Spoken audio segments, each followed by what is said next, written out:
Praise Lord. നിങ്ങളെ എല്ലാവരെയും blessed മോർണിംഗിലേക്ക് യേശു ക്രിസ്തുവിൻ്റെ നാമത്തിൽ സ്വാഗതം ചെയ്യുന്നു.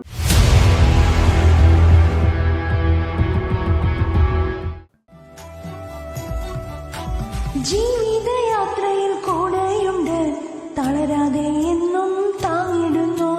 പരുപൊക്കെയാണത്തെ ചാടിടുവാൻ ഒരു നല്ല ദൈവം കൂടെയുണ്ട്. ജീവിതയാത്രയിൽ കൂടെയുണ്ട്, തളരാതെ എന്നും താങ്ങിടുന്നു.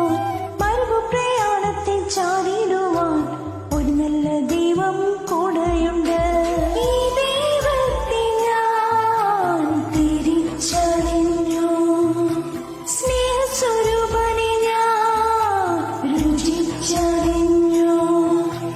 ജീവിതത്തിൽ ചെയ്ത നന്മകൾ ഓർത്തിടുമ്പോൾ നന്ദിയോടെന്നും പാടി സ്തുതിക്കുമേ. നന്ദിയോടെന്നും പാടി സ്തുതിക്കുമേ.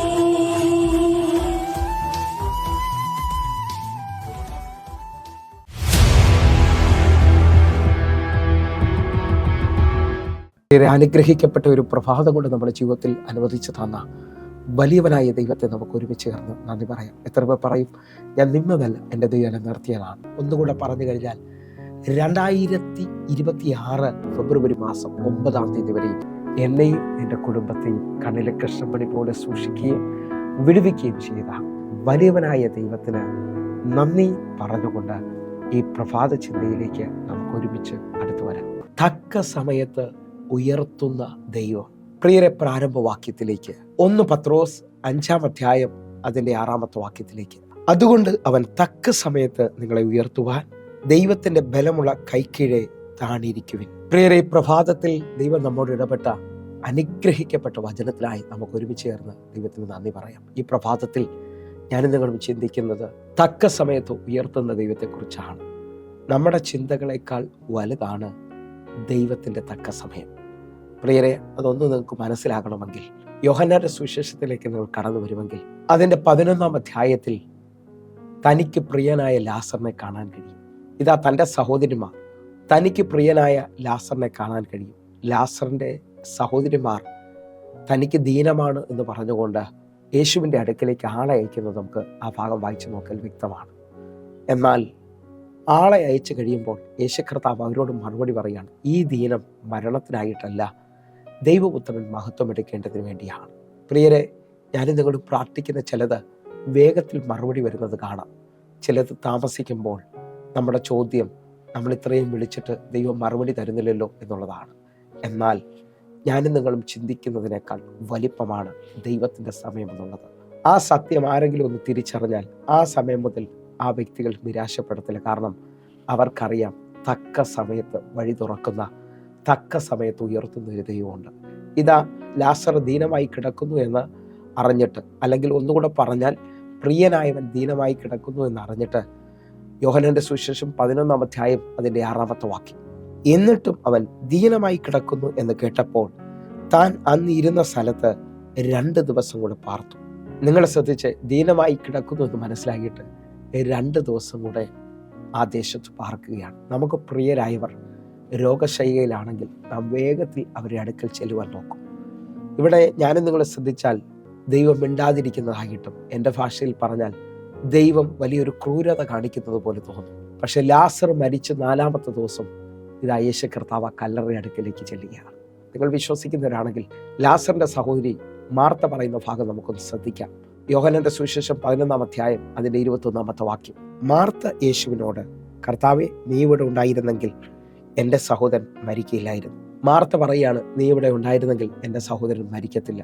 ഇതേ വാക്കുകൾ തന്നെയാണ് മറിയം ആ കാൽക്കൽ വീണ് പറയുന്നത്. എന്നാൽ യേശു കർത്താവ് മാർത്തയോട് പറയാണ്, വിശ്വസിച്ചാൽ നീ ദൈവത്തിൻ്റെ മഹത്വം കാണും. ദീനമായി കിടക്കുമ്പോൾ തന്നെ ലാസറിനെ യേശു സൗഖ്യമാക്കിയായിരുന്നെങ്കിൽ ആ 3 പേര് മാത്രമേ ആ സൗഖ്യം അറിയത്തുള്ളായിരുന്നു. നിങ്ങളുടെ ചില വിഷയങ്ങൾ താമസിക്കുന്നുണ്ടെങ്കിൽ, നിങ്ങളുടെ പ്രാർത്ഥനകളുടെ മറുപടികൾ വൈകുന്നുണ്ടെങ്കിൽ, ദൈവത്തിൻ്റെ സമയം അത് വലിയ വലിപ്പത്തിലാണ് വെളിപ്പെട്ടു വരുന്നത്.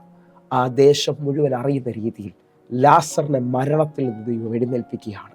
നിങ്ങൾ വിശ്വസിക്കുന്നവരാണെങ്കിൽ ആ ദേശത്തിൽ മുഴുവൻ ദൈവത്തിൻ്റെ മഹത്വം വെളിപ്പെടുന്നു. ഇന്ന് ഞാൻ ചിലവരെ നോക്കി ആത്മാവിൽ വിളിച്ചു പറയുന്നു, ദൈവത്തിൻ്റെ തക്ക സമയം എന്ന് പറയുന്നത് ദേശത്തിൽ നീ അവൻ്റെ വലിയ സാക്ഷിയായിത്തീരും. അവൻ്റെ മഹത്വം നീ ചുമക്കും.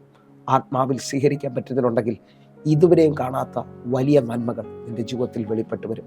11-ാം അധ്യായത്തിൽ ലാസറിൻ്റെ മരണവും ഉയർപ്പുമാണെങ്കിൽ 12-ാം അധ്യായത്തിൽ തുടങ്ങുന്നത് ഇതാ ലാസറിനെ പന്തിക്ക് ദൈവം ഇരുത്തുകയാണ്. നിങ്ങളുടെ ജീവിതത്തിനകത്ത് ഇന്നത്തെ അനുഭവങ്ങൾ മാറും. അസാധാരണമായ ദൈവപ്രവർത്തികൾ വെളിപ്പെട്ടു വരും. ഞാൻ ഒന്നുകൂടെ ഒന്ന് പറയാം. ദാനിയേലിനെ നോക്കിയേ. ദാനിയേൽ ഇടവിടാതെ ദൈവത്തെ സേവിച്ചവനാണ്. ദാനിയേലിൻ്റെ രാജാവ് പറയാണ്, ഇടവിടാതെ നീ സേവിക്കുന്ന നിന്റെ ദൈവം സിംഹങ്ങളുടെ വായിൽ നിന്ന് നിന്നെ രക്ഷിപ്പാൻ പ്രാപ്തനാണോ? എന്നെ കേൾക്കുന്നവരെ, ഞാനും നിങ്ങളും കടന്നു പോകുന്ന എല്ലാ കഷ്ടതകളിലും, എല്ലാ വേദനയിലും, എല്ലാ ഒറ്റപ്പെടുന്ന അനുഭവങ്ങളിലും നമ്മുടെ ദൈവം നമ്മളെ രക്ഷിക്കും. ദാനിയേലിൻ്റെ ആ ഭാഗം ഒന്ന് ശ്രദ്ധിക്കാൻ പറ്റുമെങ്കിൽ, താൻ 3 നേരവും ഇടവിടാതെ മുഴങ്കാലിൽ നിന്ന് പ്രാർത്ഥിക്കുന്നയാളാണ്. പക്ഷേ ദാനിയേലിന് വിരോധമായി രേഖ എഴുതപ്പെടുകയാണ്. ഇതാ ദാനിയേലിനെ സിംഹക്കുഴിയിലേക്ക് വലിച്ചെറിയുമ്പോൾ, എൻ്റെ ഭാഷയിൽ പറഞ്ഞാൽ കൈകാലുകൾ ബന്ധിച്ച ആ സമയത്ത്, സിംഹക്കുഴിയുടെ ആ വാതിലിലേക്ക് കൊണ്ടുപോകുന്ന സമയത്ത് ദൈവം പ്രവർത്തിക്കേണ്ടതാണ്. കാരണം താൻ പ്രാർത്ഥിക്കുന്നവനല്ലേ. ഇതേപോലെ ചിലവര് പ്രാർത്ഥനയുടെ മറുപടി കാണാതെ നിരാശപ്പെട്ടവരുണ്ട്. ദൈവത്തിൻ്റെ തക്ക സമയം ഈ മണിക്കൂറിൽ കാണാൻ പോവുകയാണ്. ചിലവർ ഈ സമയത്ത് എന്നോട് പറയുന്നൊരു പദം പറയട്ടെ, ഞങ്ങളുടെ ജോലി നഷ്ടപ്പെട്ടു കഴിഞ്ഞു, ഞങ്ങൾക്ക് ഇനി മുമ്പോട്ട് പോകാൻ പറ്റത്തില്ല. ഞാൻ ആത്മാവിൽ വിളിച്ചു പറയുന്നു, നിങ്ങളുടെ പ്രാർത്ഥന വെറുതെ ആയിട്ടില്ല. ഏറ്റവും വലിയ നന്മയാണ് നിങ്ങൾ കാണാൻ പോകുന്നത്. നിങ്ങൾ വിശ്വസിക്കണം. ജീവിതത്തിൽ ഇതുവരെയും കാണാത്ത ചിലത് തക്ക സമയത്തിൽ എഴുന്നേറ്റ് വരാൻ പോവുകയാണ്. നിങ്ങൾ അടുത്ത ഭാഗം ഒന്ന് ശ്രദ്ധിച്ചു നോക്കിയേ. ദാനിയേൽ സിംഹക്കുഴിയിൽ വീഴുന്നതിന് മുമ്പേ എൻ്റെ ദൈവത്തിൻ്റെ ദൂതൻ ആ സിംഹങ്ങളുടെ വായടച്ചു കളഞ്ഞു എന്ന് പറഞ്ഞാൽ, ആ പ്രശ്നം നിന്നെ അവസാനിപ്പിക്കാത്ത രീതിയിൽ, ആ പ്രശ്നത്തിനകത്ത് നിന്റെ തല ഉയർത്തുന്ന, നിന്നെ മാനിക്കുന്ന ഒരു ദൈവമുണ്ട്. ഒരു ഭാഗം കൂടെ നമ്മൾ വേഗത്തിലൊന്ന് ചിന്തിക്കുകയാണ്. ഉൽപ്പത്തി പുസ്തകം 22-ാം അധ്യായത്തിൽ, നീ സ്നേഹിച്ച നിന്റെ ഏക മകനായ ഇസഹാക്കിനെ എനിക്ക് വേണ്ടി യാഗം കഴിക്കണമെന്ന് ദൈവം അരുൾ ചെയ്യുകയാണ്. ഇതാ ഇസഹാക്കും അബ്രഹാമും 3 ദിവസത്തെ യാത്രയിൽ മോര്യാദേശത്തിലെത്തുകയാണ്. അവിടെ തൻ്റെ മകനെ യാഗം കഴിക്കേണ്ട മല അബ്രഹാം ദൂരത്തു നിന്ന് കണ്ടു. ഇനി എന്നെ കേൾക്കുന്നുണ്ടെങ്കിൽ ഉൽപ്പത്തി പുസ്തകം 22-ാം അധ്യായം അതിൻ്റെ 7-8 വാക്യങ്ങൾ. അപ്പോൾ ഇസഹാക്ക് തൻ്റെ അപ്പനായ അബ്രഹാമിനോട് അപ്പ എന്ന് പറഞ്ഞതിന് അവൻ, എന്താകുന്നു മകനെ എന്ന് പറഞ്ഞു. തീയും വിറകുമുണ്ട്, എന്നാൽ ഹോമയാഗത്തിനുള്ള ആട്ടിൻകുട്ടി എവിടെ എന്ന് അവൻ ചോദിച്ചു. 8-ാമത്തെ വാക്യം, ദൈവം തനിക്ക് ഹോമയാഗത്തിനുള്ള ഒരു ആട്ടിൻകുട്ടിയെ നോക്കിക്കൊള്ളും മകനെ എന്ന് അബ്രഹാം പറഞ്ഞു. അങ്ങനെ അവർ ഇരുവരും ഒന്നിച്ചു നടന്നു. നിങ്ങൾ ഈ 2 വാക്യങ്ങളൊന്ന് ആഴമായി ശ്രദ്ധിച്ചാൽ ഒരു വലിയ സത്യം കാണാൻ പറ്റും. അബ്രഹാം ഇസഹാക്കിൻ്റെ മുകളിലേക്ക് യാഗത്തിനുള്ള വിറകെടുത്ത് വെച്ചേക്കുകയാണ്. എന്ന് പറഞ്ഞാൽ അവൻ കൊച്ചു കുഞ്ഞല്ല. ആ വിറക് ചുമന്ന മല കയറാനുള്ള ശക്തി അവനുണ്ട്. അത്രത്തോളം വളർന്നൊരു കുഞ്ഞാണ്. ആ നിലയിൽ അബ്രഹാമിനോട് ഇസഹാക്ക് ചോദിക്കുകയാണ്, നമ്മുടെ കയ്യിൽ തീയും വിറകുമുണ്ട്, എന്നാൽ യാഗവിറക് എവിടെയാണ്? അബ്രഹാം ആ സമയത്ത് വിശ്വാസത്തിൽ പറയുകയാണ്, ദൈവം നോക്കിക്കൊള്ളും, ദൈവം കരുതിക്കൊള്ളും, യഹോവ ജൈറ. നിങ്ങളുടെ ഏത് പ്രതിസന്ധി ഘട്ടങ്ങളിലും ദൈവം കരുതുന്നതിനാണെന്ന് നിങ്ങൾ വിളിച്ചു പറയണം. എൻ്റെ ചിന്തയിലോട്ട് വരികയാണ്. ഇതാ ആ മലയുടെ മുകളിൽ ചെന്ന് ഇതാ അബ്രഹാം യാഗപീഠം ഒരുക്കുകയാണ്. യാഗപീഠം ഒരുക്കുമ്പോഴെങ്കിലും ദൈവപ്രവൃത്തി കാണണ്ടേ? കാരണം വിശ്വാസത്തിലല്ലേ അബ്രഹാം ഇത്രത്തോളം വന്നത്. അടുത്ത മിനിറ്റുകൾ നിങ്ങൾ നോക്കേ. യാഗപീഠം ഒരുക്കി കഴിഞ്ഞ് ഇസഹാക്കിൻ്റെ കൈകൾ കൂട്ടിക്കെട്ടി യാഗപീഠത്തിന് മേൽ കിടത്തുകയാണ്. ആ സമയത്തെങ്കിലും ദൈവം വഴി തുറക്കണ്ടേ? എൻ്റെ ഭാഷയാണ് ഞാൻ നിങ്ങളുടെ മുമ്പിൽ പറയുന്നത്. ആ സമയത്തും വഴി തുറന്നില്ല. അതിൻ്റെ 10-ാമത്തെ വാക്യം, ഉൽപ്പത്തി പുസ്തകം 22-ന്റെ 10-ാമത്തെ വാക്യം, പിന്നെ അബ്രഹാം കൈ നീട്ടി തൻ്റെ മകനെ ഇറക്കേണ്ടതിന് കത്തിയെടുത്തു. 11-ാമത്തെ വാക്യം, ഉടനെ യഹോവയുടെ ദൂതൻ ആകാശത്തുനിന്ന് അബ്രഹാമേ അബ്രഹാമേ എന്ന് വിളിച്ചു. ഞാനിതാ എന്ന് അവൻ പറഞ്ഞു. 12-ാമത്തെ വാക്യം, ബാലന്റെ മേൽ കൈവയ്ക്കരുത്, അവനോടൊന്നും ചെയ്യരുത്. നിന്റെ ഏകജാതനായ മകനെ തരുവാൻ നീ മടിക്കായിക്കൊണ്ട് നീ ദൈവത്തെ ഭയപ്പെടുന്നു എന്ന് ഞാൻ ഇപ്പോൾ അറിയുന്നു എന്ന് അവൻ അരുൾ ചെയ്തു. നിങ്ങൾ നോക്കേ, ദൈവത്തിൻ്റെ തക്ക സമയം എന്ന് പറയുന്നതാ. പിന്നെ അബ്രഹാം തൻ്റെ മകനെ അറക്കേണ്ടതിന് കത്തിയെടുത്തു.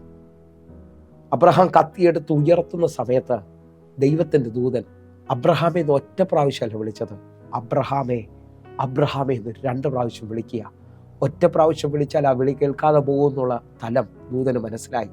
നിങ്ങൾ വിശ്വസിക്കുന്നവരുണ്ടോ? തക്ക സമയം ഇവിടെ വെളിപ്പെട്ട് നിൽക്കുന്നത് അബ്രഹാമിൻ്റെ കത്തിയുടെ മുനയിലും ഇസഹാക്കിൻ്റെ കഴുത്തിൻ്റെ നടുവിലുമാണ് തക്ക സമയം വെളിപ്പെട്ട് നിൽക്കുന്നത്. നിങ്ങളും ഞാനും ചിന്തിക്കുന്നതിനേക്കാൾ വലിപ്പമാണ് ദൈവത്തിൻ്റെ തക്ക സമയം. ഈ ദിവസങ്ങളിൽ, ഈ പ്രഭാതത്തിൽ ഒന്നുകൂടെ ഒരുക്കത്തോടെ ദൈവത്തിൻ്റെ മുമ്പിൽ വിശ്വസ്തയോടെ നിൽക്കാൻ പറ്റുമെങ്കിൽ അവൻ്റെ തക്ക സമയത്തുള്ള മറുപടി നിങ്ങൾ കാണാൻ പോവുകയാണ്. എൻ്റെ ദൈവം കൈവിടത്തില്ല. നമുക്ക് ഒരുമിച്ചൊന്ന് കണ്ണുകൾ അടയ്ക്കാം. ഞങ്ങളെ സ്നേഹിക്കുന്ന ഞങ്ങളുടെ നല്ല ദൈവമേ, പൂർണ്ണ ഹൃദയത്തോടെ ഓരോ മക്കൾക്കുമായി പ്രാർത്ഥിക്കുന്നു. വലിയ അത്ഭുതങ്ങളാൽ ഈ മക്കളെ നിറയ്ക്കണമേ. ദൈവത്തിൻ്റെ വലിയ പ്രവൃത്തി വെളിപ്പെടുത്തണമേ. കർത്താവെ, തക്ക സമയത്തൊരു മറുപടി ഇന്ന് അനേകരുടെ മേളിൽ വെളിപ്പെടുത്തണമേ. യേശുവിൻ നാമത്തിൽ പ്രാർത്ഥിക്കുന്നു, കേൾക്കണം പിതാവേ, ആമേൻ. പ്രിയരെ, പ്രഭാത സന്ദേശം നിങ്ങൾക്ക് അനുഗ്രഹമാകുന്നുവെങ്കിൽ നമ്മുടെ യൂട്യൂബ് ചാനൽ സബ്സ്ക്രൈബ് ചെയ്യുകയും ഫേസ്ബുക്കിലേക്ക് നിങ്ങൾ ജോയിൻ ചെയ്യുകയും ചെയ്യണമെന്ന് ഓർപ്പിക്കുന്നു. അതേപോലെ യൂട്യൂബ് ലിങ്കുകൾ നിങ്ങളുടെ സ്നേഹിതർക്ക് ഒരാൾക്കെങ്കിലും അയച്ചു കൊടുക്കാൻ പറ്റുമെങ്കിൽ കൊടുക്കണമെന്ന് ഓർപ്പിക്കുന്നു. കാരണം ദൈവം ഈ വചനങ്ങളിലൂടെ അവരെയും തൊടുമാറാകും. ദൈവം ചിലവർക്ക് വേണ്ടി അസാധാരണമായ വാതിലുകൾ തുറക്കും. അതേപോലെ തന്നെ എല്ലാ ദിവസവും വൈകിട്ട് 6 മണിക്ക് നമുക്ക് സൂമിൽ ആരാധനയുണ്ട്. നിങ്ങൾ ഈ സൂം ഐഡിക്ക് വേണ്ടി ഇപ്പോൾ തന്നെ മെസ്സേജ് അയക്കുകയും വിളിക്കുകയും ചെയ്യണം. നിങ്ങളുടെ പ്രാർത്ഥനാ വിഷയങ്ങൾക്ക് വിളിക്കണമെന്ന് ഓർപ്പിക്കുന്നു. എങ്കിൽ അടുത്ത ദിവസം കാണുമ്പോഴേയും സ്വർഗത്തിലെ ദൈവം നിങ്ങളെ കാക്കുമാറാകട്ടെ. God bless you. ആമേൻ.